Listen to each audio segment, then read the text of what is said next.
चलिए विलियम को आगे बढ़ाते हैं। आज 12th क्लास केमिस्ट्री चल रहा है, चैप्टर 2। अब आज चैप्टर फिनिश हो जाएगा, ठीक है।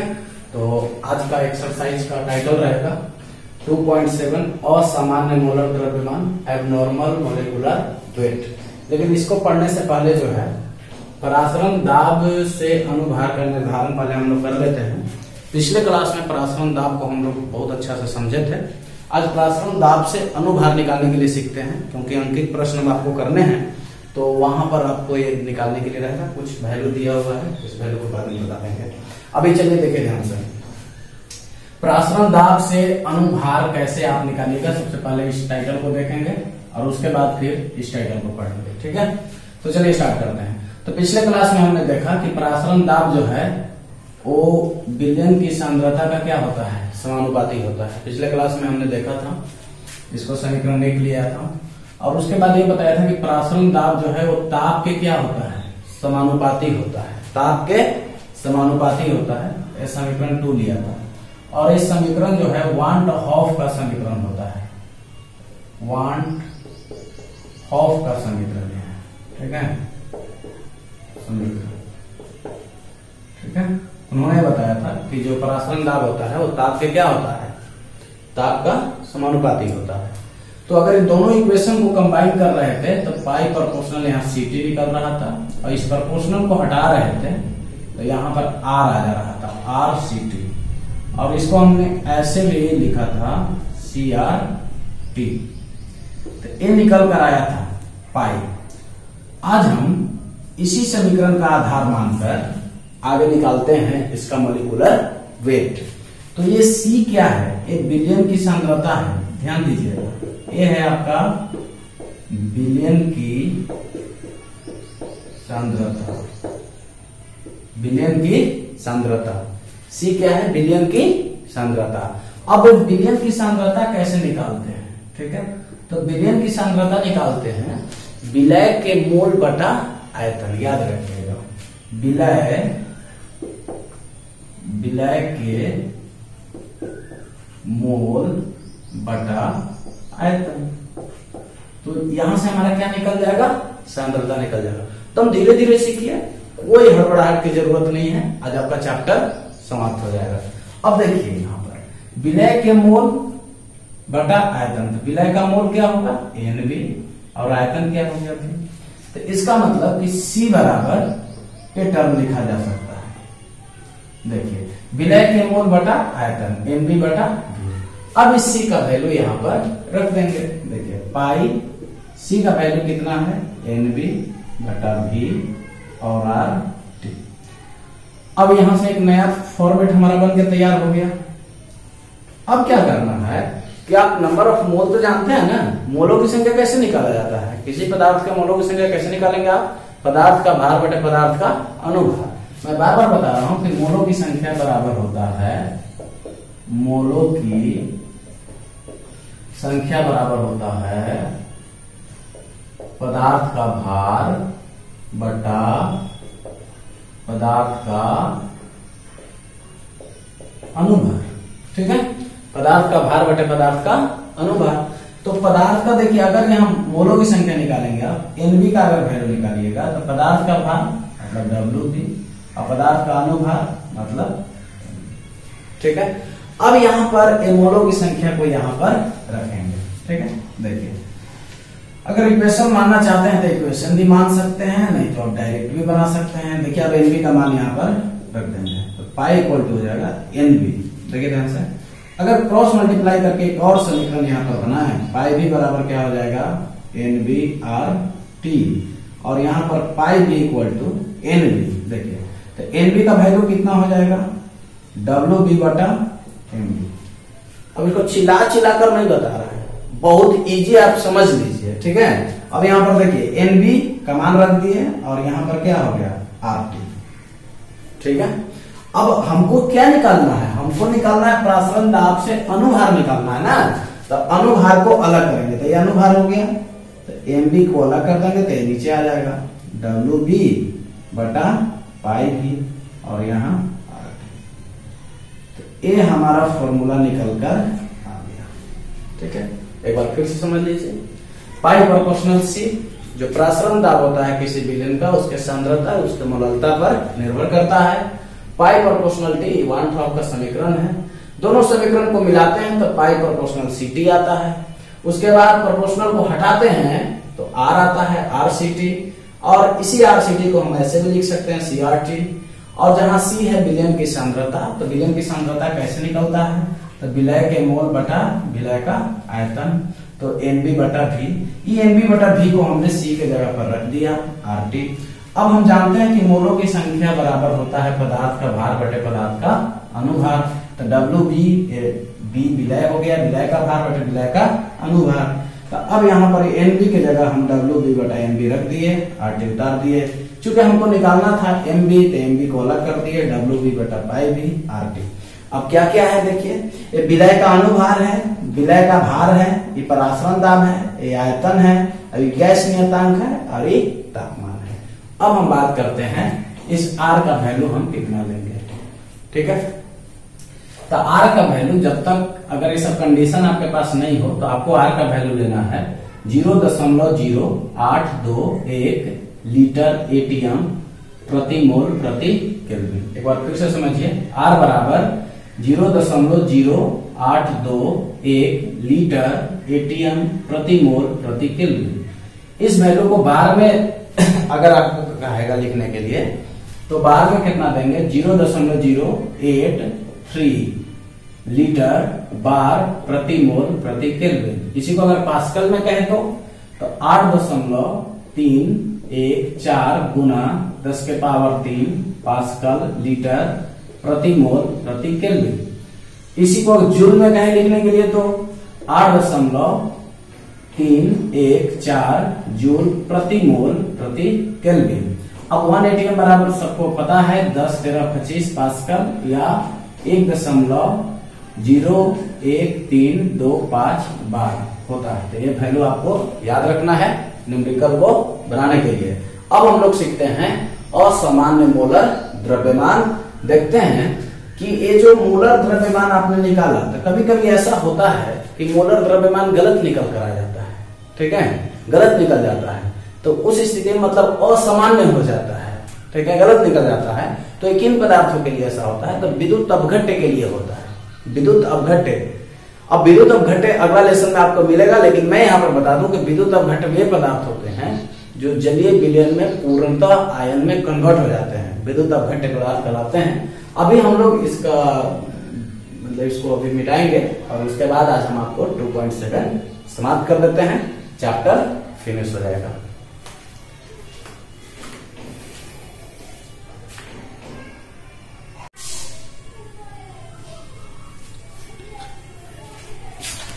चलिए अब सीखते हैं असामान्य मोलर द्रव्यमान। ये क्या है, छोटा सा टॉपिक है। देखिए, ऐसे मोलर द्रव्यमान जो अनुमानित या सामान्य मोलर द्रव्यमान की तुलना में निम्न या उच्च होता है, असामान्य मोलर द्रव्यमान कहलाता है।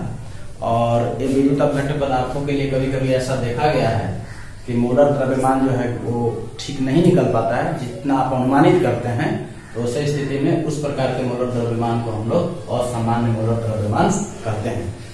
पढ़ना है आपको इसमें वांट हॉफ गुणांक, इसको देखिए क्या है, ठीक है। वांट हॉफ गुणांक को समझने के लिए थोड़ा सा हम आपको मैट्रिक में ले चलते हैं, ठीक है। केमिस्ट्री मैट्रिक में आप पढ़े होंगे संयोजन अभिक्रिया, संयोजन अभिक्रिया और वियोजन अभिक्रिया, ठीक है। ये दो रिएक्शन आप पढ़े होंगे। संयोजन अभिक्रिया में जब दो पदार्थ आपस में मिलकर एकल पदार्थ का निर्माण कर रहे थे, जैसे C+O2 एरो CO2, और वियोजन अभिक्रिया में एक बड़ा अणु जो है टूटकर दो सरल अणु में, ठीक है, डिवाइड हो जाता था, तो उसको वियोजन बोलते थे, ठीक है। वियोजन का जैसे और भी एग्जाम्पल है ZnCO3 और ये क्या हो जाता था ZnO प्लस CO2। अब इसमें देखिए यहां पर संयोजन हो रहा है, ठीक है, और यहां पर क्या हो रहा है, इन दोनों में वियोजन हो रहा है, ठीक है। अब अच्छा से आप समझिए, संयोजन वियोजन सब कोई जानते होंगे, ऐसा नहीं है कि मैं अभी बता रहा हूं तो आप जान रहे हैं। संयोजन दो पदार्थ मिलकर एक बनाएगा, ठीक है, और वियोजन एक पदार्थ जब टूट जाएगा। तो यहां पर वांट ऑफ गुणांक होता क्या है, देखिए इसे आई से सूचित किया जाता है। तो मैं बता दे रहा हूं, पहले फॉर्मूला ही लिख दे रहा हूं। संयोजन या वियोजन के पश्चात अणुओं की संख्या बटा संयोजन या वियोजन के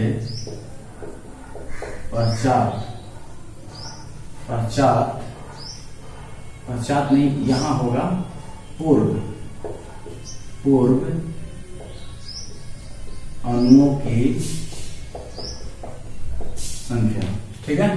ये आपका वांट ऑफ गुणांक है, देखिए ध्यान से। अब मैं एग्जाम्पल ले रहा हूं विद्युत अपघट्य का, ठीक है, NaCl का एग्जाम्पल ले रहा हूं। तो यहां देखिए, अगर NaCl का मैं एग्जाम्पल लूं तो किसमें टूटता है, Na प्लस Cl-, ठीक है। अगर मैं MgCl2 का एग्जाम्पल लूं तो यहां Mg प्लस 2Cl-, ठीक है। अब ध्यान दीजिएगा कि यहां NaCl जो है NaCl यहां पर 2 में हो रहा है, ठीक है, मतलब NaCl टूटकर यहां पर 2 कंपोनेंट बन रहा है। तो यहां पर क्या हो रहा है, वियोजन, और यहां पर भी क्या हो रहा है, वियोजन ही हो रहा है, ठीक है, वियोजन ही हो रहा है। यहां पर आप लिख सकते हैं Mg2 प्लस 2Cl-, ठीक है। ध्यान दीजिएगा, एक अनदर एग्जांपल CH3। अब ये दुर्बल विद्युत अपघट्य ले रहे हैं, देखिए। अब आगे चल के इलेक्ट्रोकेमिस्ट्री जब पढ़िएगा तो दुर्बल, प्रबल, ठीक है, विद्युत अपघट्य के बारे में डिटेल्स लीजिएगा। अब ये क्या हो रहा है, ये 2 था, ठीक है, और ये 1 हो जाएगा, ठीक है। ये जब मिल जाएगा इस टाइप से हो जाएगा, इनके बीच जो है हाइड्रोजन बॉन्ड बन जाएगा, 1 हो जाएगा। तो यहां क्या हो रहा है, संयोजन हो रहा है।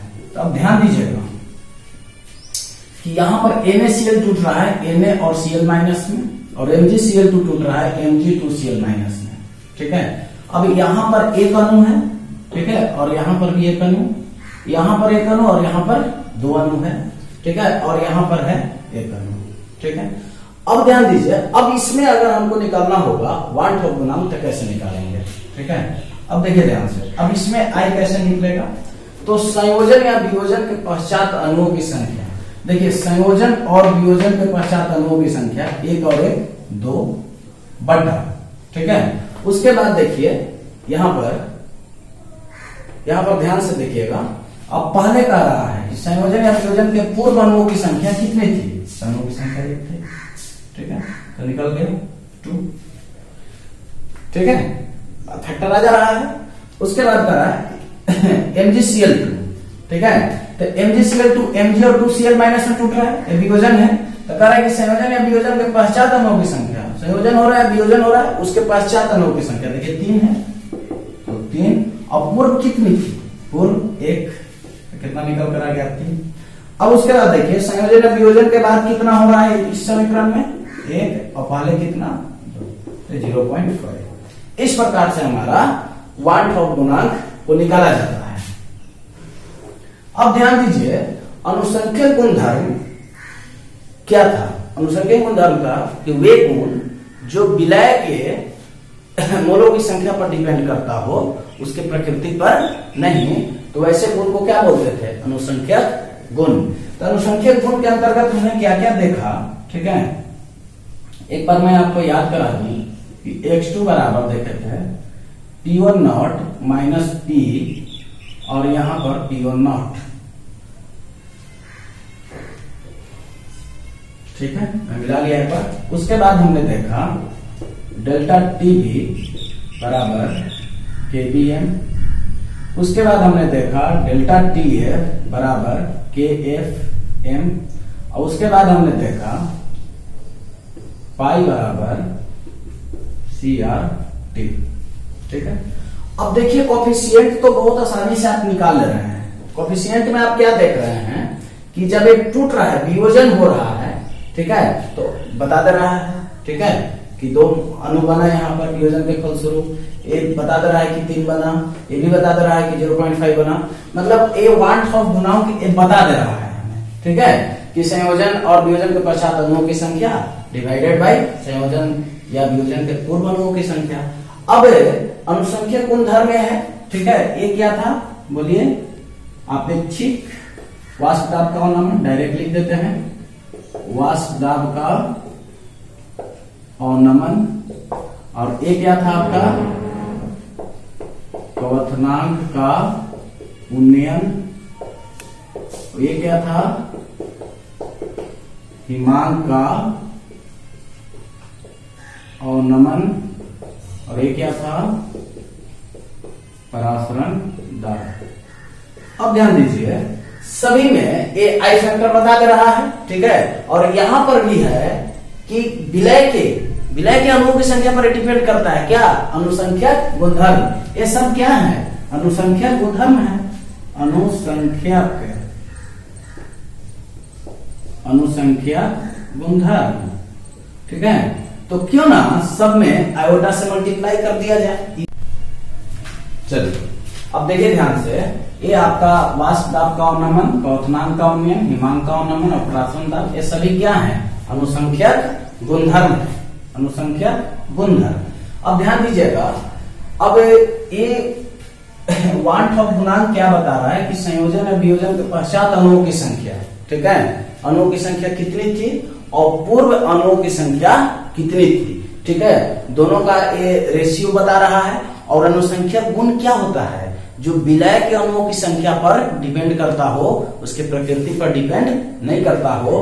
तो इसका मतलब ये X2 क्या है, यहां पर बताइए, X2 क्या है, X2 यहां पर है विलायक का मोलंस, विलायक का मोलंस, क्योंकि यहां पर विलायक ही उस, जैसे बताया गया था आप लोग को कि अगर इसमें आप अवाष्पशील विलय मिला देते हैं, ठीक है, तो इसका विलयन का जो वाष्प दाब है, विलयन का जो वाष्प दाब है, शुद्ध विलायक के वाष्प दाब से क्या होता था, कम हो जाता था। तो यहाँ रोल किसका होता था ज्यादा, विलायक का ही रोल होता था। तो विलायक हमने माना था इसमें पढ़ने के दरमियान, तो यहाँ पर क्या हो जाएगा, आयोटा से मल्टीप्लाई हो जाएगा, आई यहाँ पर लग जाएगा। उसके बाद देखिए Kb, EM क्या है, मोललता है, मोललता बता रहा है। और मोललता क्या होता है, मोललता क्या होता है, प्रति केजी या 1000 ग्राम विलायक में घुले हुए विलायक के मोलों की संख्या। तो यहाँ पर भी आई लग जाएगा।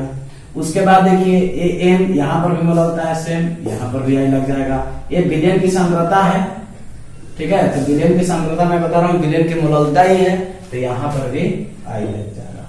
इस प्रकार से हम वांट ऑफ गुणांक को दर्शाते हैं अनुसंख्यक गुणधर्म में। तो बस आज के लिए बस इतना ही था। मैं थोड़ा सा रिवीजन करा दे रहा हूँ कि आज के क्लास में हमने क्या सीखा।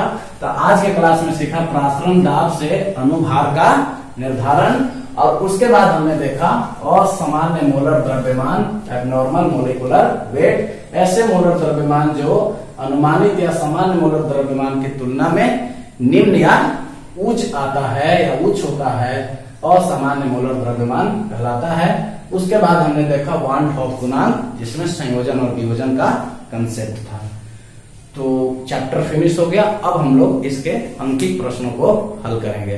पूरे चैप्टर के वीडियो को देखने के लिए मैं लिंक में प्लेलिस्ट का लिंक दे रहा हूं, आप लिंक को ओपन कीजिए, टोटल वीडियो खुल जाएगा। आप सीरियल से पहले वीडियो को देख लीजिए और उसके बाद अंकित प्रश्नों को आप हल कीजिएगा। धन्यवाद।